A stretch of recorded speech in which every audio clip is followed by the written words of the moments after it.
What's up mga guys, for today's video ma-video ani kita dito sa mga nagtatrabaho ng mga second year, masamok-samok ani kita guys. Parang may naamoy ako hindi maganda. Alams nyo na, kaya nakita nyo ko na ng reaction sa pamayon. So adi na tabi nagapiki ang gwapo sa second year. Adi nagamurumandala siya dito sa iyang mga klase, kay yung kakapoy pa daw siya, kay kanina pa daw siya tabi di din pala. So, makikita nyo tabi si Pormaninda, adi relax lang. Kay ginadala niya daw kung paano mag-carbonize, kundi ang purpose ng pagka-carbonize, kung ano pong gamit sina. So pero medyo na mali lang siya sa sabat, kay sabi niya para lang daw na sa plants, hindi niya aram na ang purpose kali sina. Pwede pa na siya sa mga ipot-ipot sa manok para dili lang hawon kag dili magbaho. So ada si Porman, mapalapala naman daw siya na. So makikita nyo ada mahintinawa sina, kay miski mainit ang panahon nagabakbak japon na siya.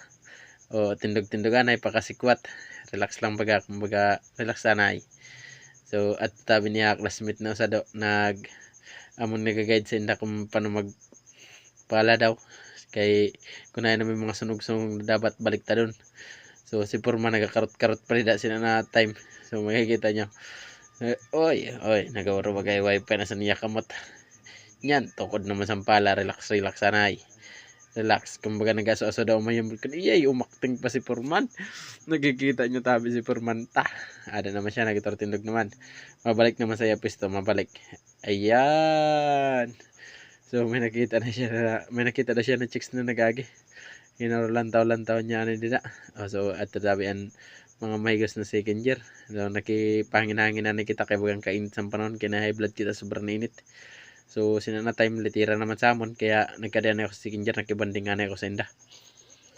So adi tabi ang vlogger sa second year, na po tabi ng kasalamin na naka-violet ang sapatos. Tabi na naga-vlog, tabi support nyo siya sa iya vlog. So adi tabi si Purman talaga din focus natin eh. So ada na sasugawan pa niya classmate yan, sinugo pa lumakat si Purman. Ato na,